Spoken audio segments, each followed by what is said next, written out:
Go ahead. Okay, I call to order the October regular Ways and Means Committee meeting. Roll calls, please. Well, Chairwoman Sims, Here. Alderman Gould, Here. Alderman Shelton, Here. Alderwoman Tice. Here. All present. Okay, thank you. Item number 2 is approval or amendment of the agenda. Has everyone had an opportunity to review the agenda? Are there any proposed amendments or changes to be made? Okay, seeing none. Any objection to approving by acclamation? Don't see any, so that'll be approved. Item number 3 on the agenda is report of the committee chair and alderman. I have no report at this time. Alderman Gould? No report. Alderman Shelton? No report. Alderwoman Parker Tice? I'd like to make one comment on behalf of a citizen who did not come to the citizen input portion of the budget committee, but because it happened before our Ward 1 meeting.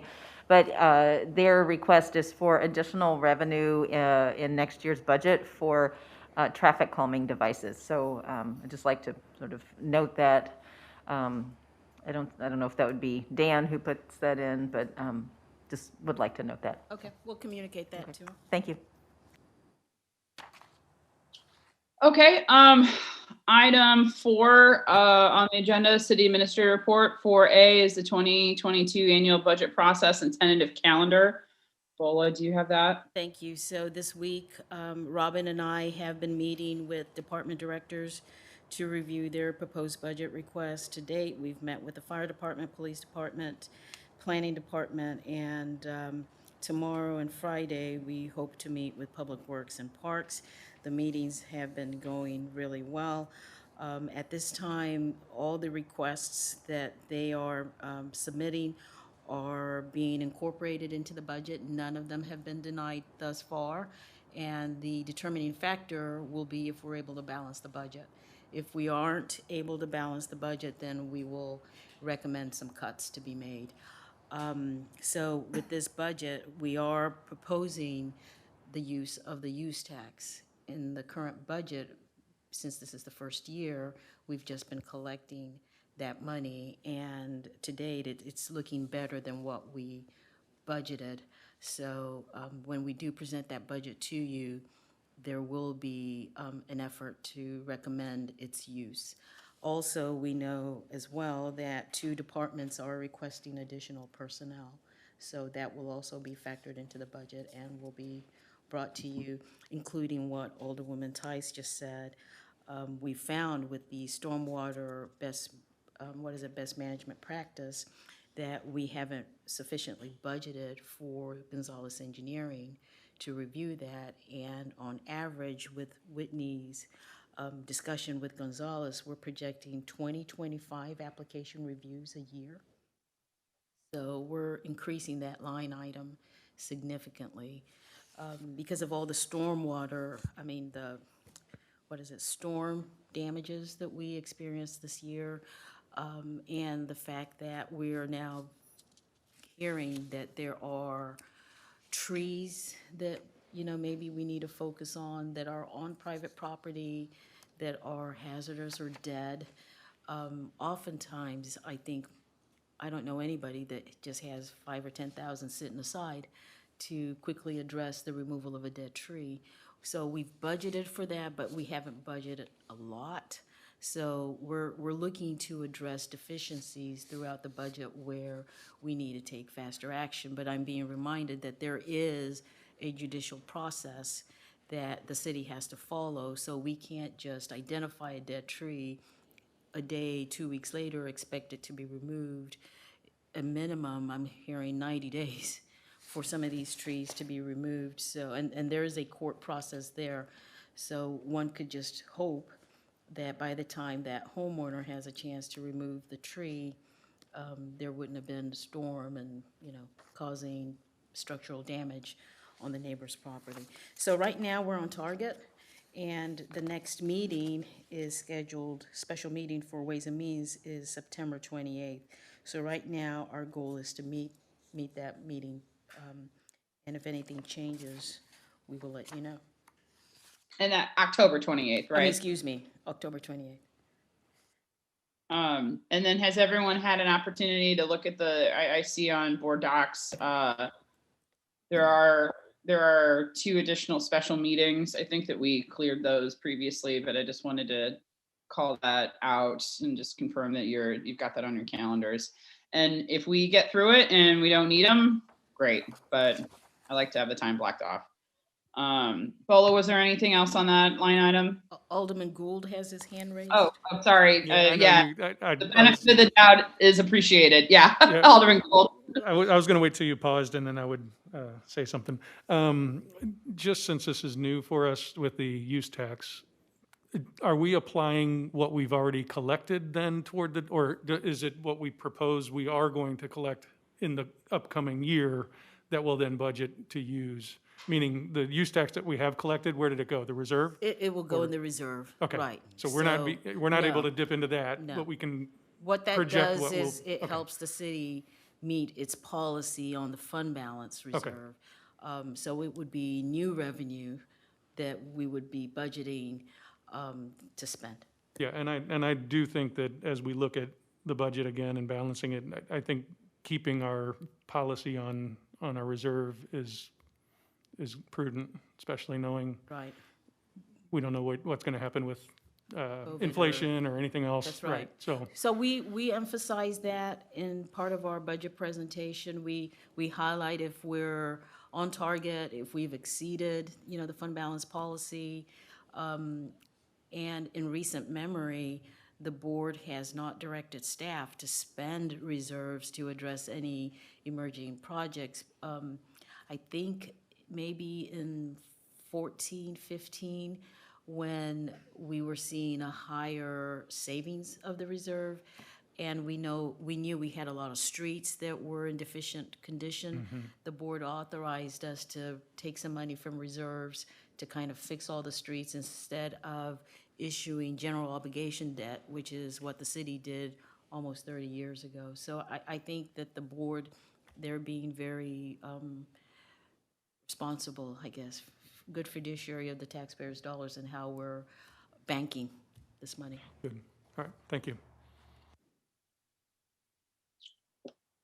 Okay, was there anything else? I'm not seeing any other hands on that line item.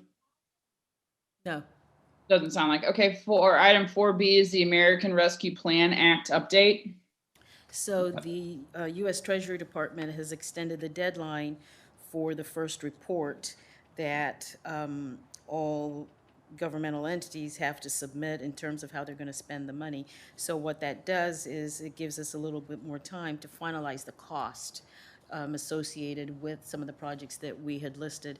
And we're also trying to fit them into the report template that the U.S. Department of Treasury has released.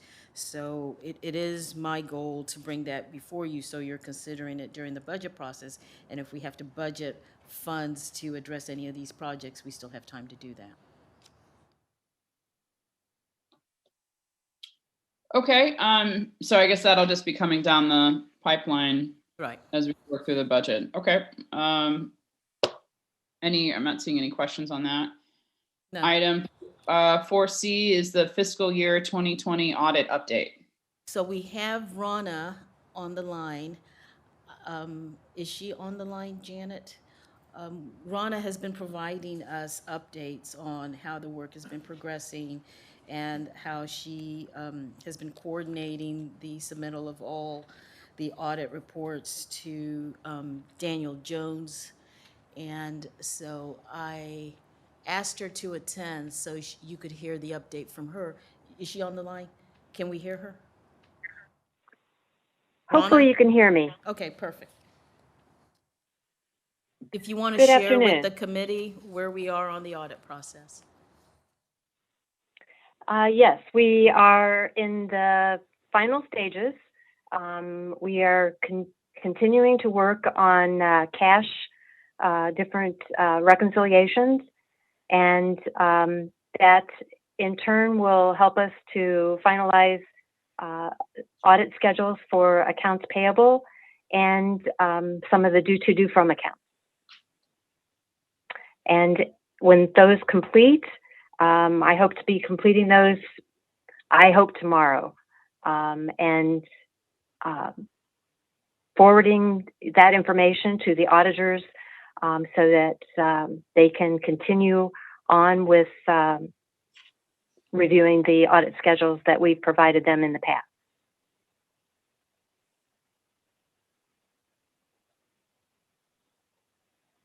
So we are close, but we're not complete yet. That is correct. What we're finding every day when we think we get closer is that a lot of the day-to-day work that should have been done to get us closer to completing the audit was never done. So every day we find that journal entries weren't done, or that deposits that should have been made weren't done. We're finding boxes of stuff that were just kept in offices that weren't processed. So what we're finding is disturbing. But I rest assured in the fact that we have Robin here and Rana and Gina, and they're the individuals that are discovering all of this and correcting it.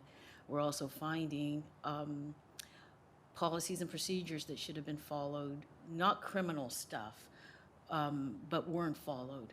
So it's an opportunity to correct, and hoping that we don't have to go through this again. A lot of the things that Gina had put in place and corrected when she was here, nobody ever followed up on it.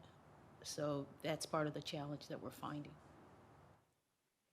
Alderwoman Tice. Alderman Tice. Well, I had a question, and then now I have a new question after you spoke. So the stuff that you have discovered in boxes and that wasn't entered, was it just for this fiscal year, or was it prior fiscal years that need to be fixed? I think or? it's for this fiscal year. Okay. So what that does is, because we're addressing it immediately, we're going to be in a better position for the 21 audit. And because the contract or the agreement with Daniel Jones lapses at the end of the 20 audit, we have to issue an RFP or an RFQ for new audit services, and Robin is finalizing that so that we can issue that out. And, you know, in the past, when we would issue the RFP, we wouldn't find local companies wanting to submit. So we would have to go to Springfield, Columbia, but because Robin comes from a bigger city, having worked in a bigger city, we expect to go nationwide and maybe get bigger firms who might have interest. And what we're also finding, if you remember the conversation we've had with Showalter and Jabori, is that the cost of doing our audit will probably go up. So we need to make sure instead of 30,000, we need to budget 50,000 or 60,000 appropriately for that, because we still have a number of outstanding TIF funds that aren't in our books, and we have to track them offline. So those are some of the things that take a lot of time.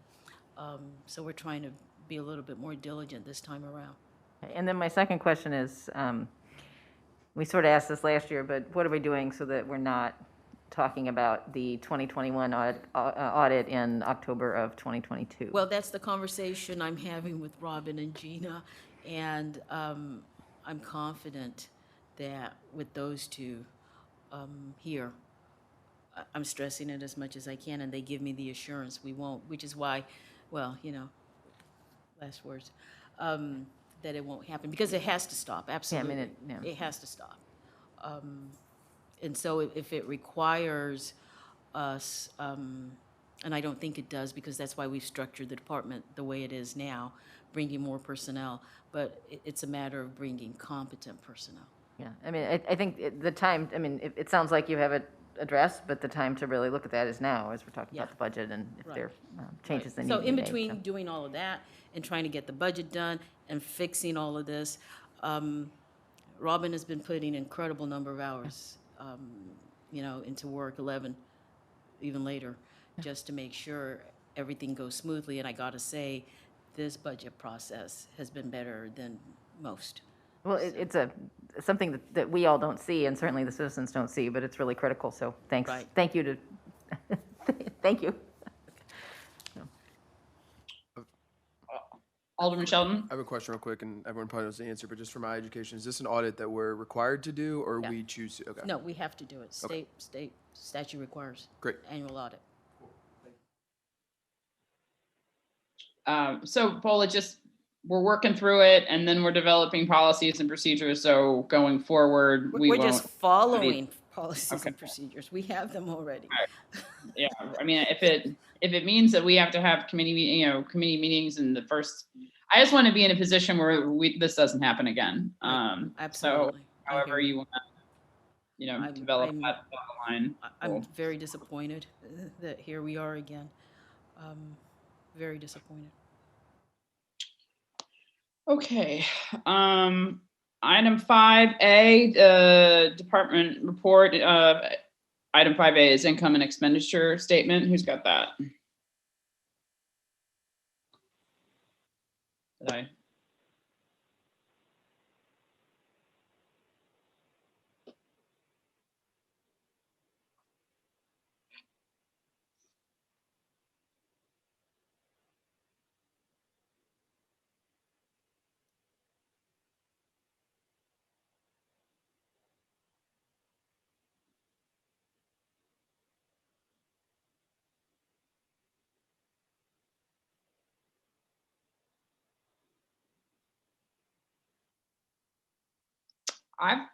I've lost sound.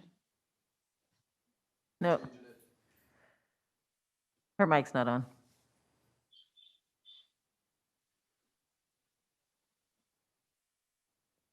Check 1, 2. Okay.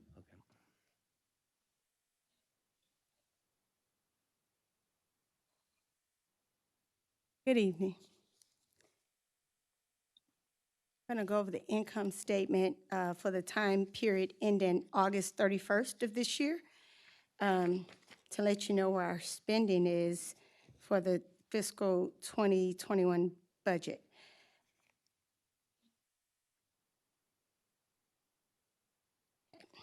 So most of the departments have, excuse me, a percentage of 32 to 42% remaining for the budget. And that's on target with about, well, we're in the last quarter with 3 months left.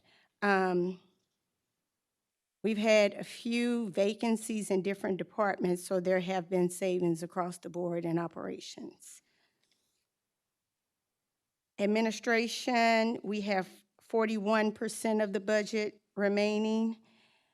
Most of that's due to vacancies.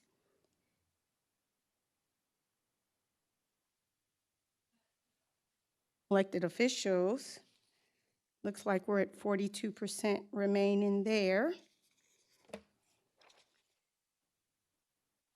Community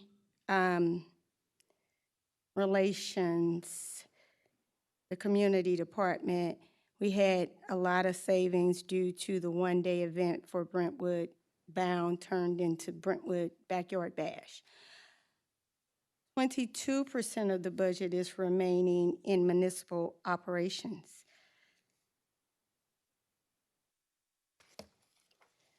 %38 of the budget, which is good and on target with the last quarter for the fire department. We're at 36% for police. Courts, 39%. Streets, 42%.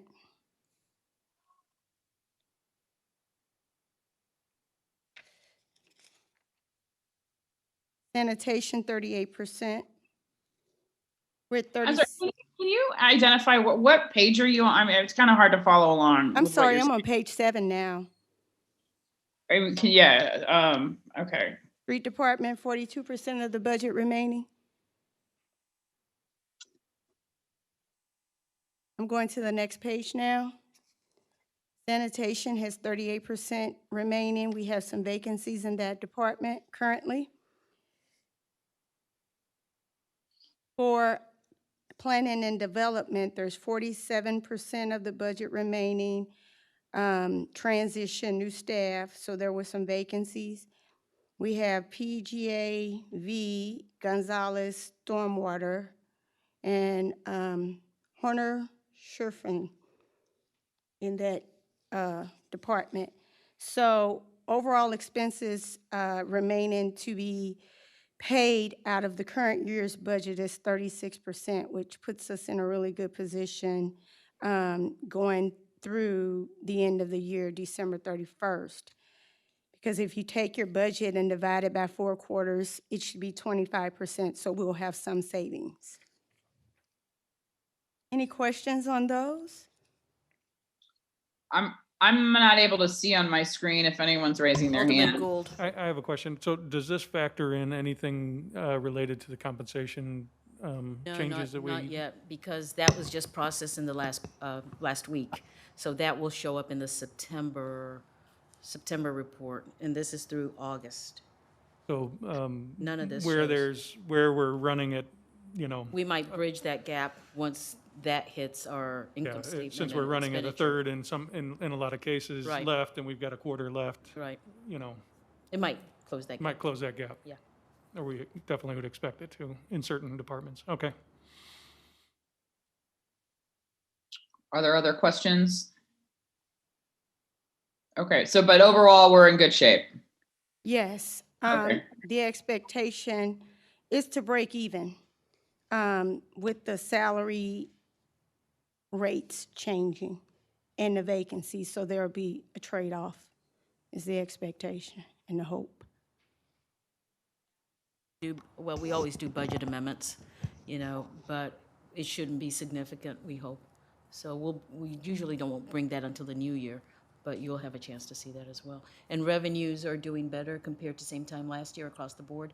If you look at general fund, stormwater, capital, they're all doing great. The only one asset, sewer lateral, people don't pay their real estate and property taxes until November, December, January, so you're gonna see a difference there, but we'll catch up later. So overall, the news is good.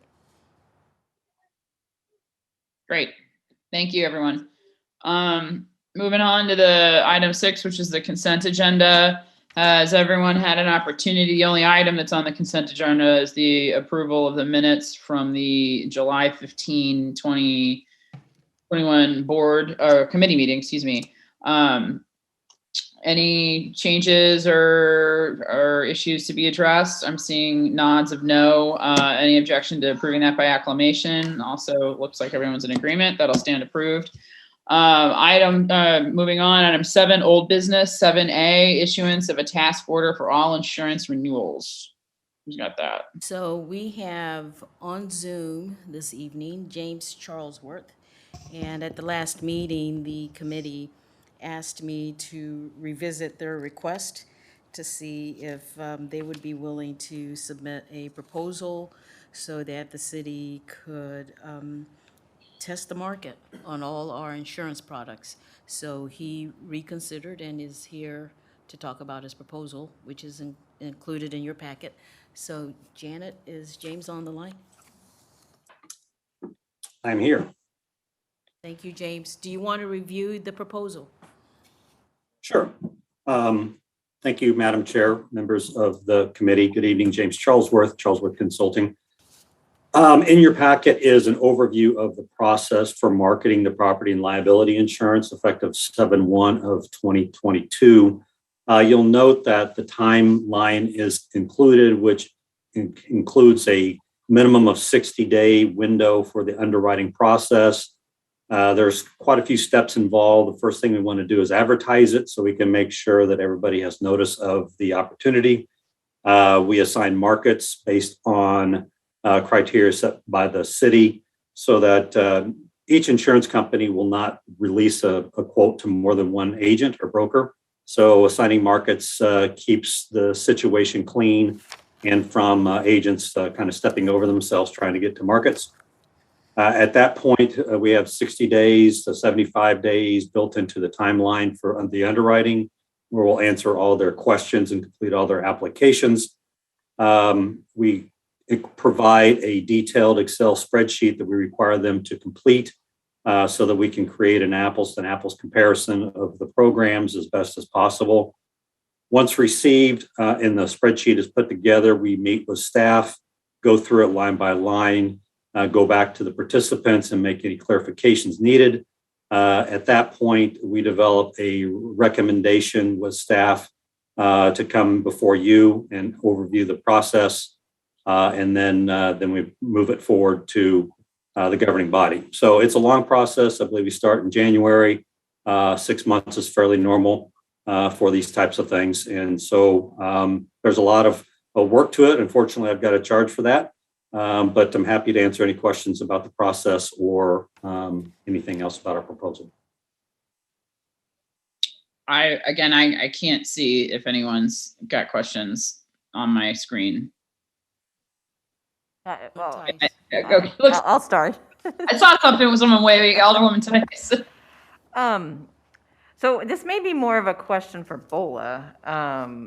So if I'm understanding this correctly, if we do this, we would be giving notice to Slate that we don't want to use Slate and committing to going on our own for insurance. Whatever the outcome of this is. Right.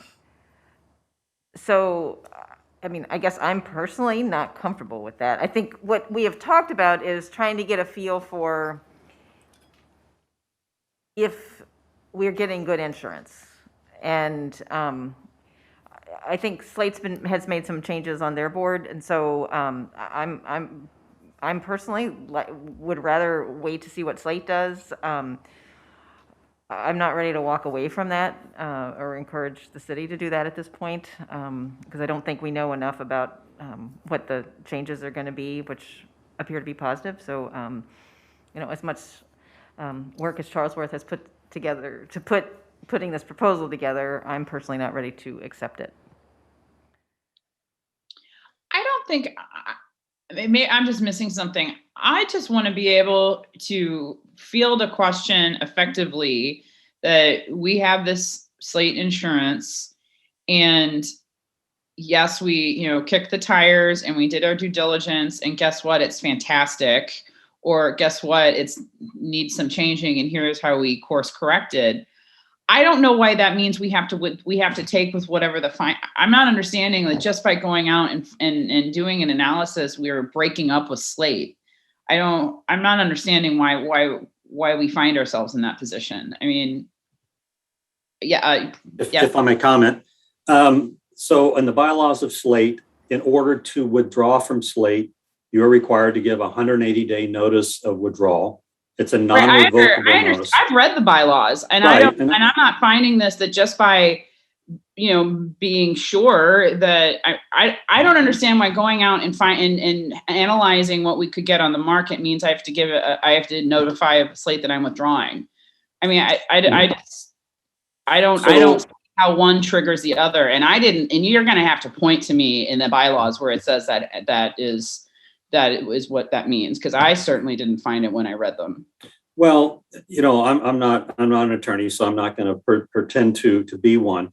Because of Slate's size, it would be my expectation that if we gave them notice, they would still try to keep the business. They're not required to at that point in time, so they very well may participate in the marketing process and be one of the options for your consideration.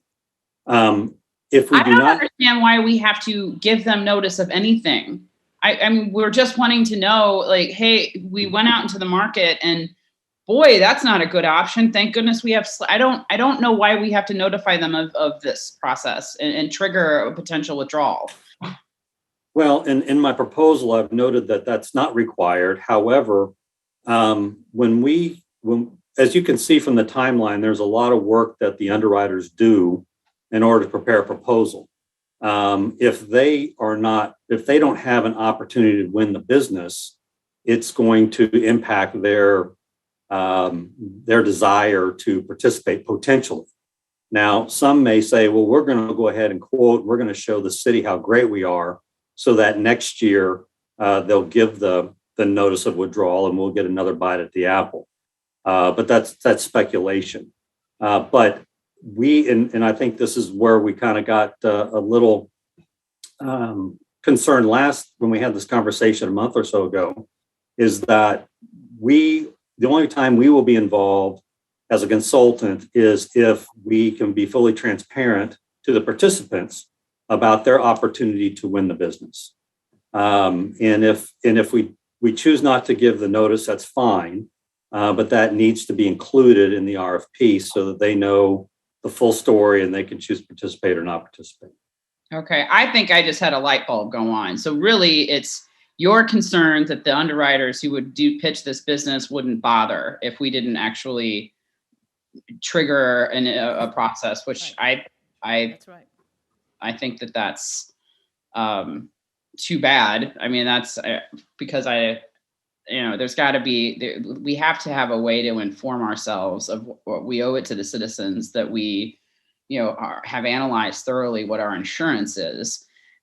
So, but and to be backed into a corner where, we have to say, hey, we're going to give notice of withdrawal because we might not get any suitors. But that's just a business analysis. We're not under any kind of legal obligation to actually go through with that. Correct. Is it not possible that maybe they'd want to chase our business without the notification of withdrawal? It's possible. It's possible as I explained before, they may do it just to show that they have a superior program, knowing that even though you can't leave, or maybe you still can leave. Maybe there's, you could withdraw without. Recording stopped. Can we pause for a minute?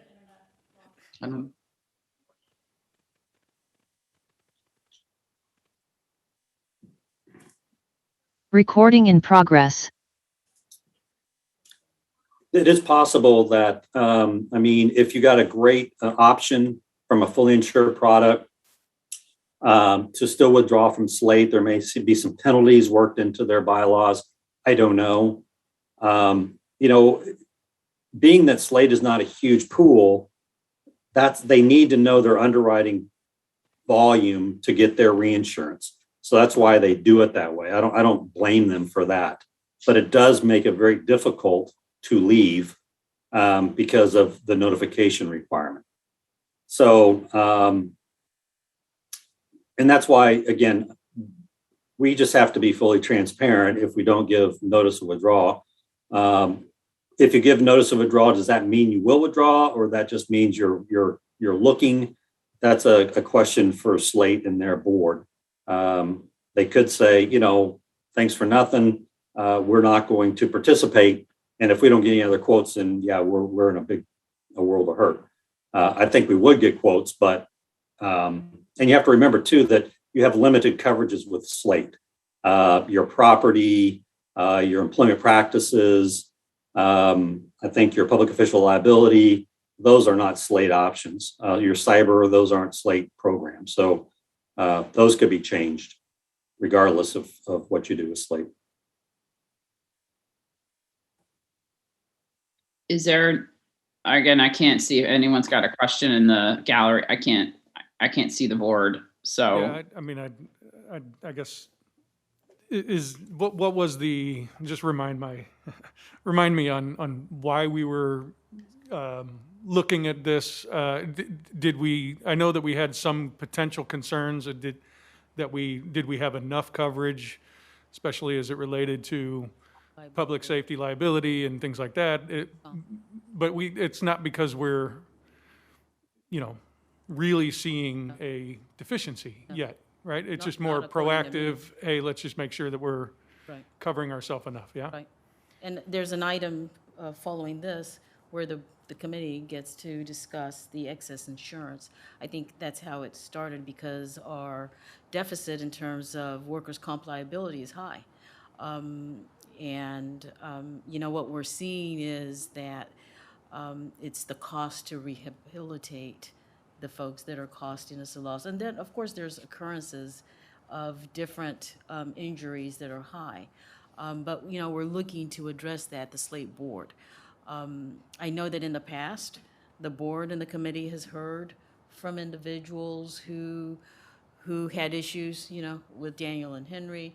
We're no longer with Daniel and Henry. We did a fully transparent RFP process, and we did, and Charlesworth helped, the Slate Board through that process. And I'm really happy with who we've selected. And if that doesn't work, there is provision within the agreement with Thomas McGee that gives the board an out. So what is it that we're seeing? We know that before the Slate Board had the health insurance medical provision in it, cities were paying double-digit increases on their premium renewal, and we're seeing a lot of savings, money's being returned. So when we hear that it's not managed properly, does that translate to what you're really seeing? I don't know, but I have a different opinion about all of this. And so the other coverages that that are maybe not, we're deficient in because that's not what Slate offers, those are things we could look at. Yeah, you we know, always have a covering chance somewhere else. to go out for public official, all those items that James mentioned, we don't need to renew with Slate Okay. if we choose not to. So we've got flexibility there. We have flexibility there, and but we I would still think- need to give those notices, for some of this as well. I mean, maybe perhaps the pressure that we've started kind of the conversation, maybe that's inspired some adjustments on the Slate side, and so. I don't think so. I think we were always looking at that as a board. Okay. We realized that changes needed to be made. But I think it was good that this board, it gave indication that, hey, we're paying attention. So that factored into it as well. But I like to say it's a well-run organization. I don't see any mismanagement there. I mean, I guess I'm probably in the same boat as Alderwoman Tice in a sense of, it's good that we've done at least the initial stages of some due diligence on this, but I don't know that I'm comfortable spending the money and risking the potential with Slate at this juncture unless there was something else that changed.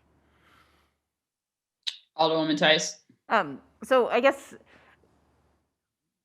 I feel like this situation has really evolved since we started talking about it, and I think Slate's done a lot of evolving, and maybe I'm naive, but I sort of hope that as Slate has a new insurance broker that they're working with, that a lot of what we're doing and asking, like, is this coverage right, is this the right amount, will be done for all of Slate and not just for Brentwood. Right. So, I mean, I almost feel like this is maybe a pause discussion that we come back to if we're Sure. not comfortable with what Slate's Sure. doing. But I do feel like the Slate has done a lot since we started this conversation a while back. And since we can't do the easy, oh, look, we did all this underwriting and Slate's better, since there isn't a really great or easy way to do that, then I think I sort of feel like we need to let Slate do what they're doing and continue to keep an eye on it like we've been doing.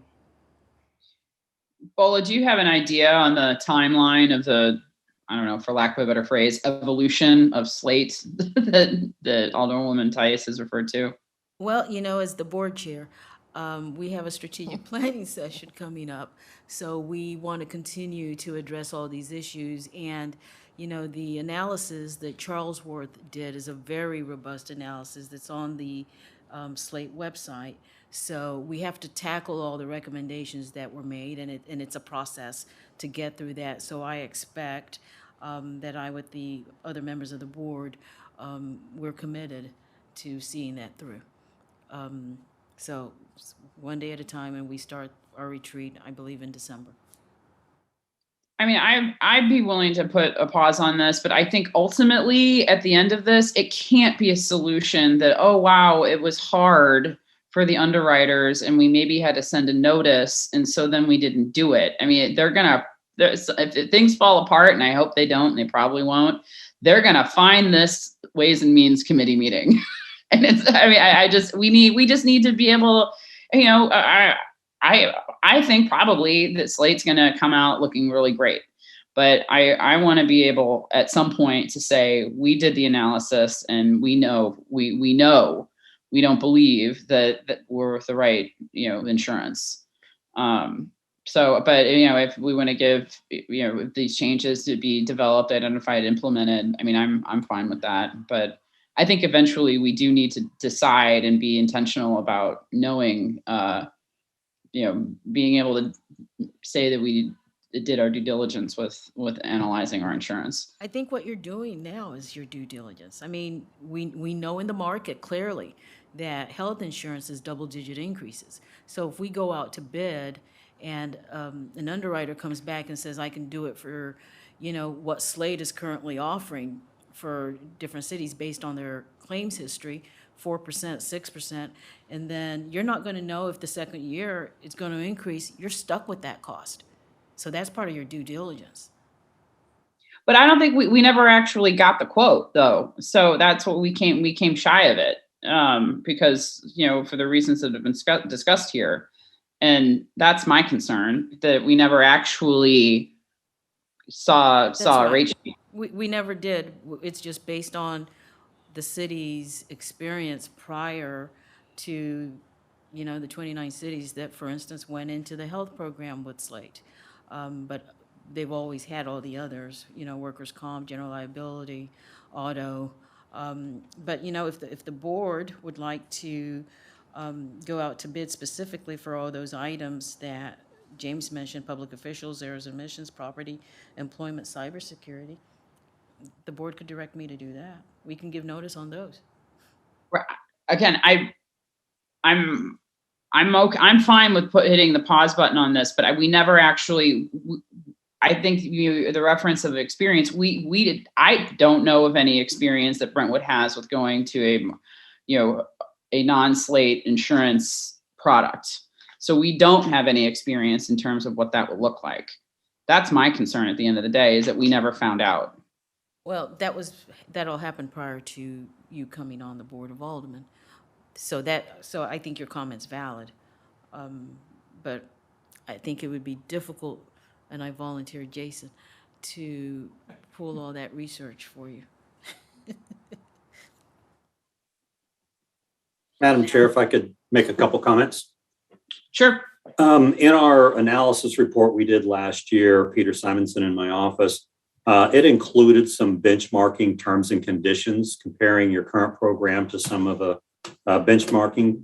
It wasn't for pricing, but it was for terms and conditions, where we came to the conclusion that, the Slate program and your other programs were competitive like any others. There's always opportunities for improvement. As far as pricing goes, you're correct. There's really no way to say for certain that the pricing is the most competitive until you have a competitive process. But, our firm does do a lot of marketing throughout not only Missouri, Kansas, Oklahoma, Texas, Nebraska, and South Carolina, or South Dakota. We're always happy to provide a review of a renewal and give our comments as to what we're seeing in the market and if it's consistent with current market trends. If that's of any value to the city, we're always happy to help you out. Are there? Hold on. I can't see if anyone is. Here else. Would that help us with we've looked at, to your point, Sonny, about we've looked at what the costs are and we've done our due diligence. Would them doing something like that help with that, answer that question? Are you asking me or are you asking him? you. I just didn't know if I don't know. That wasn't that the problem, that we don't actually, unless we do this hard thing, I'll call it, we don't actually know what's going to come back. So that, but again, I'm fine with hitting the pause button on this. And because I took to heart what you said, Alderman Tyson, what you said, Bola, that the slate's evolving, and let's see how that works out. I just think we should bear in mind that we don't actually know what the market would look like because we didn't put it out to bid. And so we're more, I feel like we're at the end of the day, analyzing Slate in a vacuum.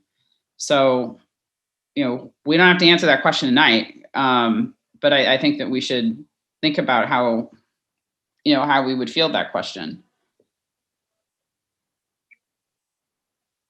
So, what's the process or the costs associated with seeing some of that benchmarking, and or is that available to us, or? But we could put something together that would be, very, very modest in fee. And again, that's not a decision you have to make tonight. Even the marketing, if the ultimate decision is we're not going to give our notice, but we're still going to go out there and see what we get. Our process wouldn't start until sometime in January. So, but in Bolo, I think will support me. I don't have I'm blessed to where we're not really chasing business. So I was hesitant to even offer our proposal because I had the same concerns you're saying tonight. But I wanted to offer our services in the event you wanted to move forward. So first of all, don't feel any hesitation to not take it, because that's fine. But if you want us to help in any way, shape, or form, articulate that to Bola, and we'll have that conversation. Okay, yeah, I think at a minimum, maybe the benchmarking, information would be good just to have on hand and review it. If we see any red flags in it that deem that we think, and as we see how Slate evolves, if we then say, okay, let's pick this back up in the future because we think we need to, I'd feel comfortable with that. Depends on what the cost would be, but definitely a lot more palatable than the risks that we have with Slate by doing the other way. But So I will get with James and I will update you at the next meeting. Thank you, James. Thank you, everybody. Have a good night.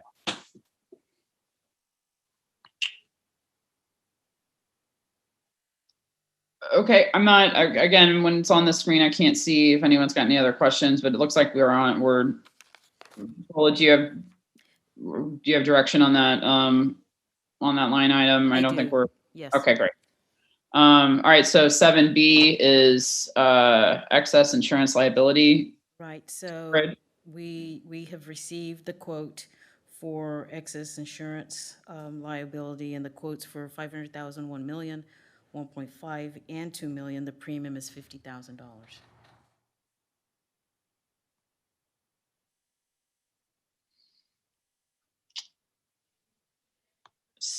Thoughts on that? Alderwoman Tice. Alderwoman Tice, yeah, sorry. So I guess can't- this is a question for Bola with your hat on as the Slate board chair. Are other cities or other municipalities concerned about this, or is this just us? I asked her that question, and she said no other municipality has excess insurance.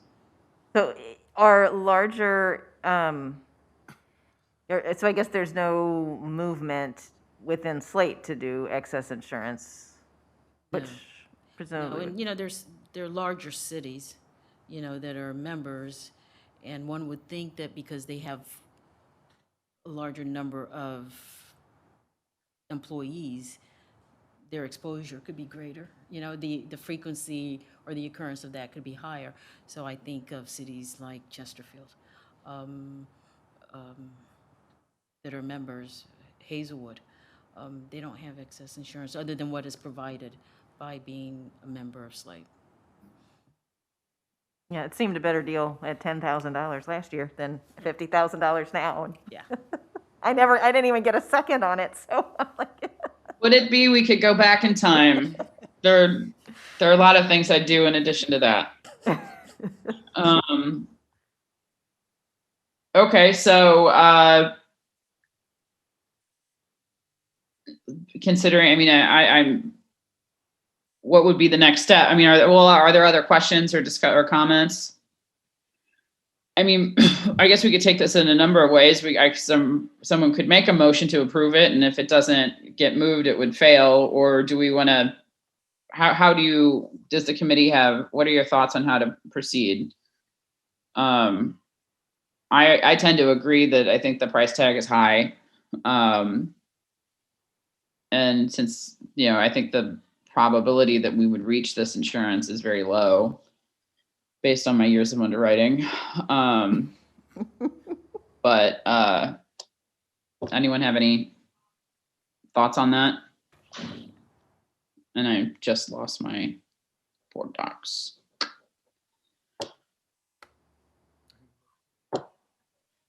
I mean, I suppose we could let it lie. Is that Yeah, my mic wasn't on. the deafening silence seems to be. Yeah, my mic wasn't on, and I said, yeah, letting it sit, I guess, is, or let it lie, like you said.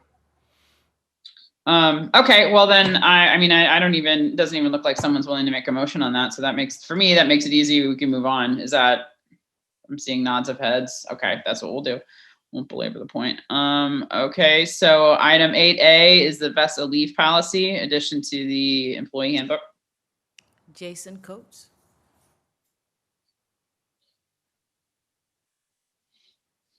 Not much to say with regards to this. This was basically just passed by Missouri legislation. It is, to put it into kind of layman's terms, it is providing FMLA type of coverage, which would be unpaid leave to victims of domestic violence or sexual abuse, things along those lines. And it's just simply that it's already been pushed through and become legislation for the state of Missouri. We're just asking to add it to our employee handbook along with the other policies and procedures. I'd like to make a motion that we add the Vesa policy to the Brentwood Employee Handbook. Okay, I can't. Okay, great. Couldn't see who. It sounds like it was Alderwoman Tice, and I guess I have a 50-50 shot. Who did the second? That was Jack. Okay. Is there any discussion? Okay, seeing none. Roll call. Chairman Sims. Yes. Alderman Gould. Yes. Alderman Shelton. Yes. Alderwoman Tice. Yes. All in favor. Thank you. Okay, great. Thank you. And I actually think that's a very good policy to incorporate into our handbook. Item 9A, citizen comments. Do we have anyone in the gallery or online who cares to come forward to make comment? I'm not seeing anything. All right, I'll take that as a no. Item 10, entertain a motion to adjourn. So moved. All right, Second. great. All right, motion seconded. All those in favor say aye. Aye. All right, aye, great. Thanks, everyone. Bye, Sonny. We'll see you back at the end of October. Have a great night. Good night.